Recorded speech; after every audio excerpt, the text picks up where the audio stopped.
प्यारे दर्शकों नमस्कार। तारीख आज 19 मार्च 2025 दिन बुधवार, हिंदी तिथि चैत्र माह कृष्ण पक्ष पंचमी। आइए नजर डालते हैं हमारे प्यारे राज्य उत्तराखंड की तमाम बड़ी खबरों पर। वीडियो शुरू करने से पहले कमेंट बॉक्स में जय हिंद लिखकर हमें सपोर्ट करें और हाँ, वीडियो को पूरा जरूर देखें क्योंकि इस वीडियो में हम जानेंगे बिजली, पानी, मौसम, सरकार के नए नियम, ऐलान। तो चलिए शुरू करते हैं। मौन पालन को बढ़ावा, सीएम आवास परिसर में निकाला गया शहद, 200 किलो तक रखा गया लक्ष्य। मुख्यमंत्री आवास परिसर में मंगलवार को शहद निष्कासन कार्य किया गया। पहले चरण में 57 किलोग्राम शहद निकाला गया। इस बार लगभग 200 किलोग्राम तक शहद के निकालने का लक्ष्य रखा गया।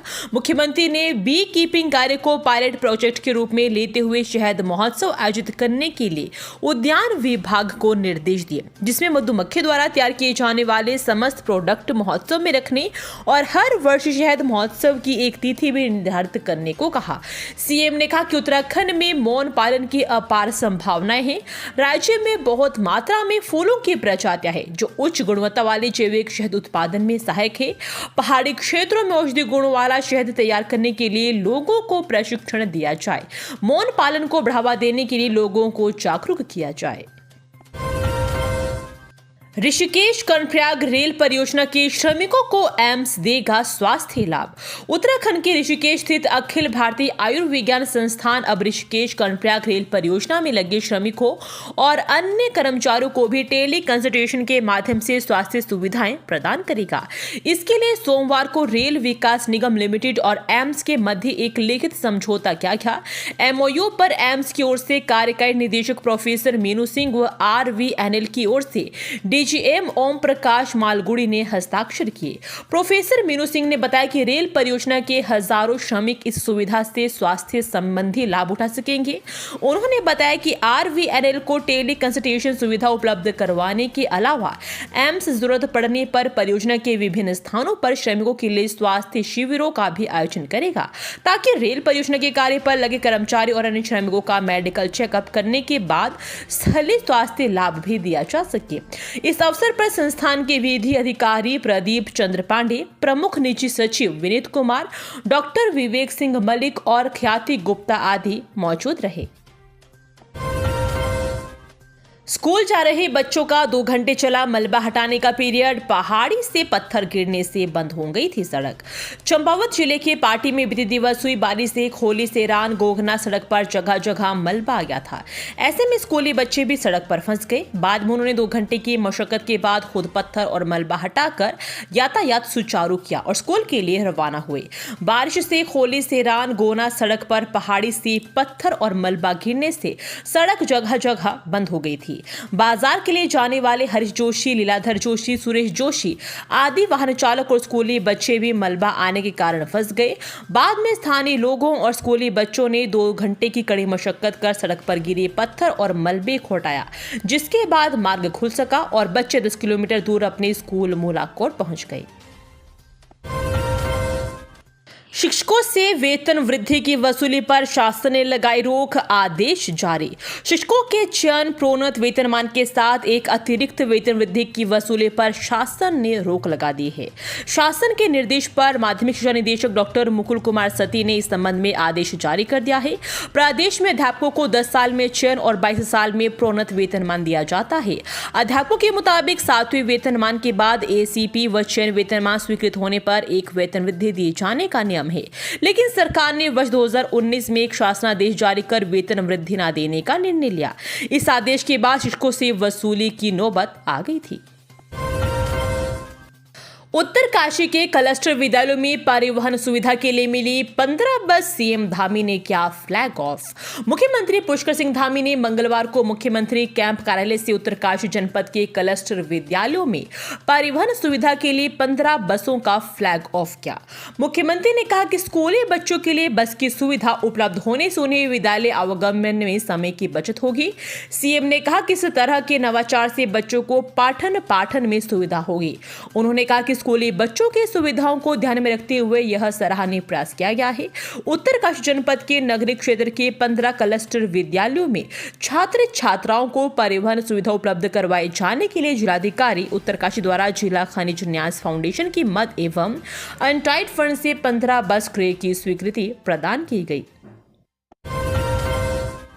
सेवानिवृत्ति के साथ शिक्षकों को सामूहिक बीमा योजना का तत्काल मिलेगा लाभ, नया संशोधन जारी। सेवानिवृत्ति के बाद संक्रांत लाभ के तहत शिक्षकों को सामूहिक बीमा योजना का लाभ तत्काल मिल सकेगा।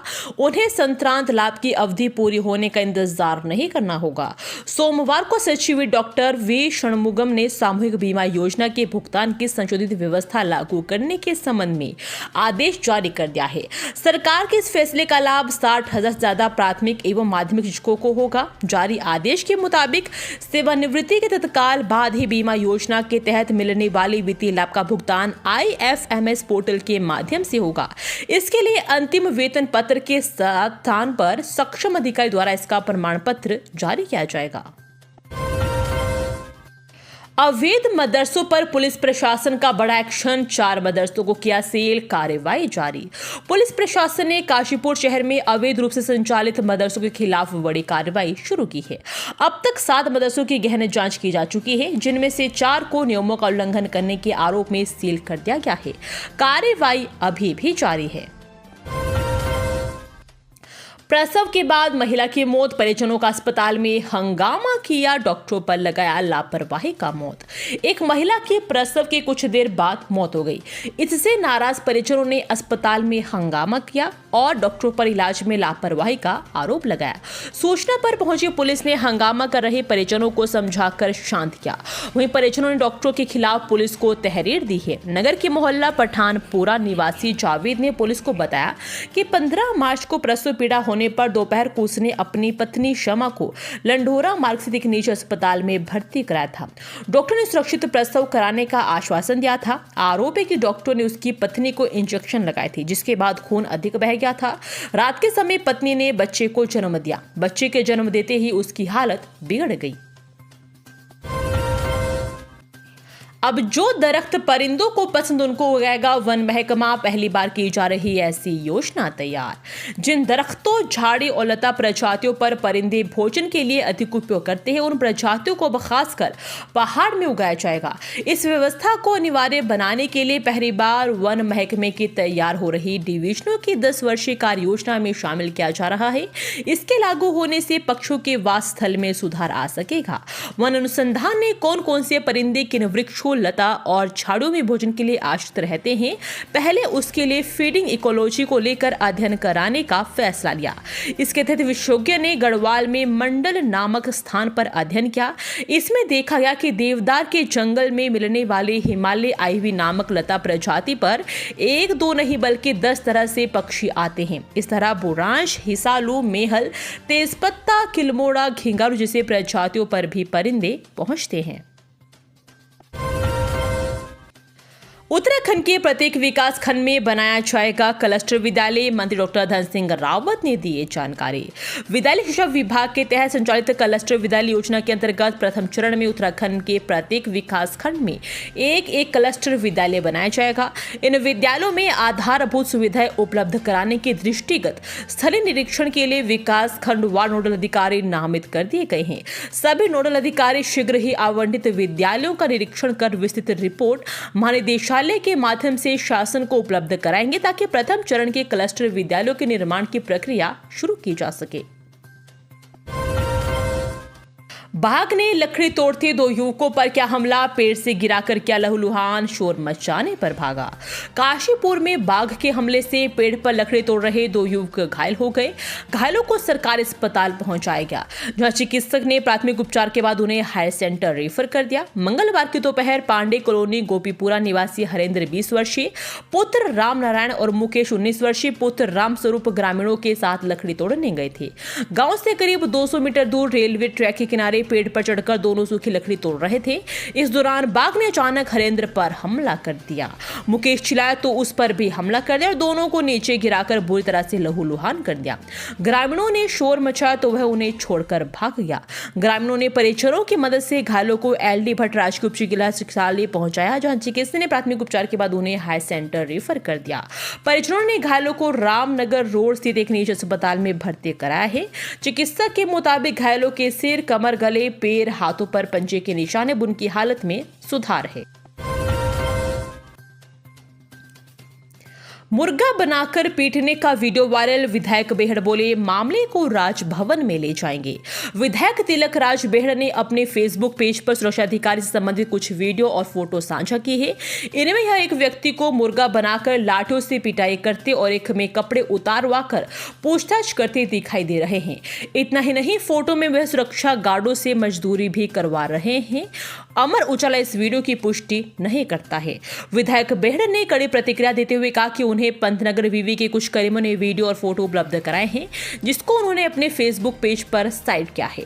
यह मामला बहुत ही गंभीर है। सुरक्षा अधिकारी को इस प्रकार किसी को भी नंगा करके मारने का अधिकार नहीं है। यदि कोई अपराधी भी है तो उन्हें इसकी पिटाई का अधिकार किसने दिया है? आरोप एक सुरक्षा गार्डों से दिहाड़ी मजदूरों की भांति काम करवाना यह सरासर गलत और मानवाधिकार का उल्लंघन है। वह 1-2 दिन में देहरादून जाकर यह सभी वीडियो और फोटो राज्यपाल समेत मानवाधिकार आयोग को सौंपेंगे। आरोप लगाया कि और सुरक्षा अधिकारी अपने गार्डों पर मानसिक दबाव बनाते और अपने पैसों की उगाही करते हैं।